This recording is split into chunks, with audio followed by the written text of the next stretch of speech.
Hello, folks. This is Joe from MIGeekScene. I'm standing here with Maria, the entertainment director of the Michigan Renaissance Festival. And if you can't guess where we're at, I feel sorry for you. Maria, how are you doing? I'm doing great, thanks, Joe. Oh, you're welcome. Aw, shucks.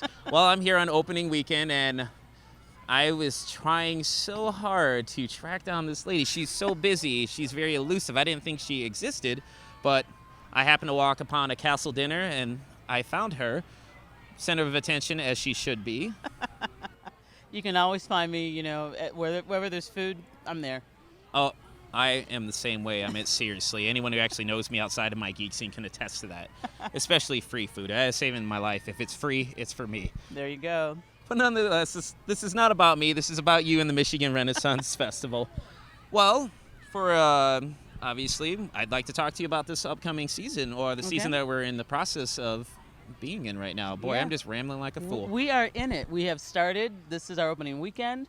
We are on day 2. How many years has this festival been going on? The festival's been going on for 37 years. Some will tell you 38. It depends on which person you're speaking to. 37? Yes. In a row? In a row. We started off in Columbier in the Clarkston area, and we moved out into these grounds in Holly Grove, I think, after the 5th or 6th year, and that's where we've been ever since. And, well, I went here for the first time last year and was blown away by how many things that are going on all at once. And I really don't think you can experience everything in one weekend. And it's not like a plug, like, go check out more of this festival. And, yeah, I would suggest that, but it's impossible. No, it is. It's, we've got over 17 stages of entertainment. And that's just the stuff on stages, and then we've got things going on in the lanes. We have over 200 artisans that are out here. So to say that you can see it all between the hours of 10 and 7 p.m. just doesn't quite get it. It's false. But it is false. As I mentioned earlier, you are the entertainment director, so let's talk about some of the acts here. Yeah, we've got the lineup of acts around here are varied and fantastic. We have acrobats, a group called Acrobellum. They do some phenomenal things on the stage for us. We've got one of our favorites that have been here for almost forever, which is the Washing Well Wenches. That's definitely one of our biggest acts. They're hilarious. I saw them yesterday. You have to see them. To even try to describe it wouldn't do it justice. And then we have another favorite that's been here forever is Dead Bob. That's another one where people come back again and again and again and bring their friends. And bring some money for Bob. He likes that. Yeah, He's Bob. all about the money.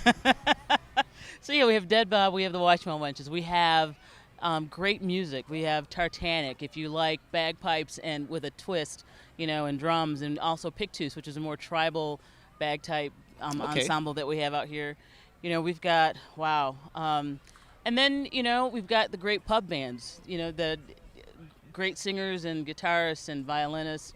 And then we have, and I'm a big music fan, and so we have different types of music, which is they're all acoustical, but a little bit slower, quieter. So we've got everything for everyone out at the show.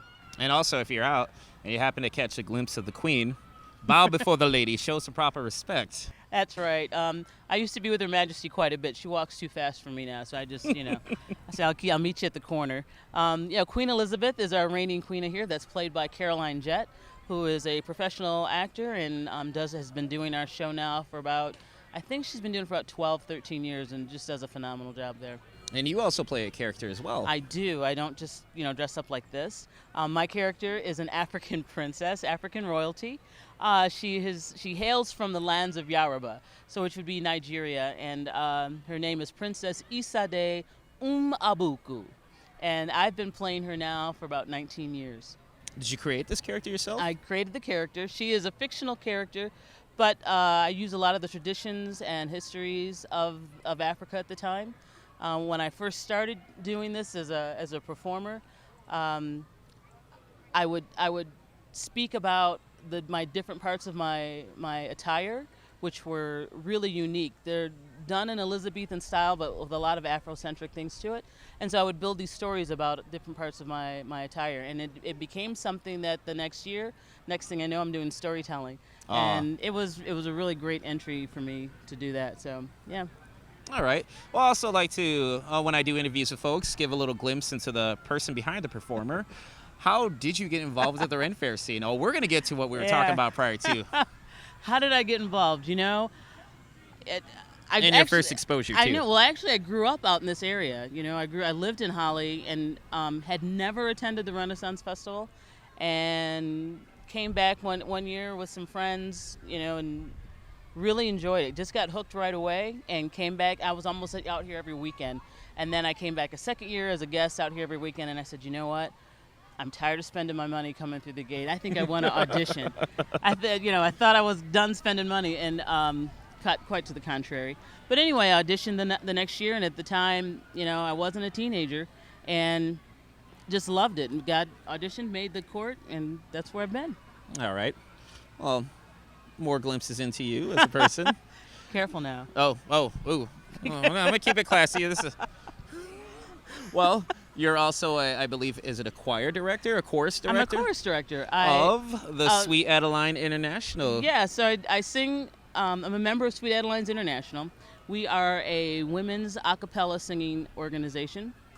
We have chapters across the nation, across the globe. And I am fortunate enough to also direct a chorus right here in Davison, Michigan, called Song of the Lakes Chorus. And we rehearse on Monday nights, 7:00 p.m. if you want to come out. And it's really just been fantastic, as well as directing. Then I sing in quartets, sing in choruses, and it's been really a great blessing. And it's been something I've been able to bring to my music element out here at the festival as well. Musical influences. Yeah, I got lots of them. That's just one of them, but yeah, I love it. No, but what are your musical what are my musical influences? Yes, how dare I ask? How dare I try to learn about you as a person in an interview? I love jazz. I love the old standards as well. That's what, a lot of barbershop singing is about. Do you like a little bit of Satchmo? Satchmo's all right. Oh, okay. He does it. Ella, Satchmo, those, all of those. And so that's kind of my background. My grandmother was a musician and music teacher. My father was a musician and singer in a chorale called the Brazil Denard Chorale. So I got deep music roots, and it's something that definitely shapes the way I am today. All right. Well, if people want to learn more about the Michigan Renaissance Festival, what would you say? Where can they find about it online? Wow. So if you go to MichRenFest.com, you can find out all of our events that we have, all of our stage shows that are going on. We are going through October 2nd. Again, every weekend, Saturdays and Sundays, Labor Day Monday. We do have one festival Friday. That's our last weekend, and that's also online. Give you information about that. I think that's September 31st. I thought you were going to say Friday the 13th. No, the 31st. I was like, excellent. Good choice, folks. And then on top of that, we have some after-hour events that we also run. We have a masquerade ball that we do. That's also our last weekend. Something new this year that we're doing is a steampunk after-hours event, and that is our fourth weekend. So what is that, the 10th, 11th? I think it's the September 10th. You can't ask me for dates. I can give you dates. So September 10th, I think, is our steampunk event. That's going to be something really special that we're doing.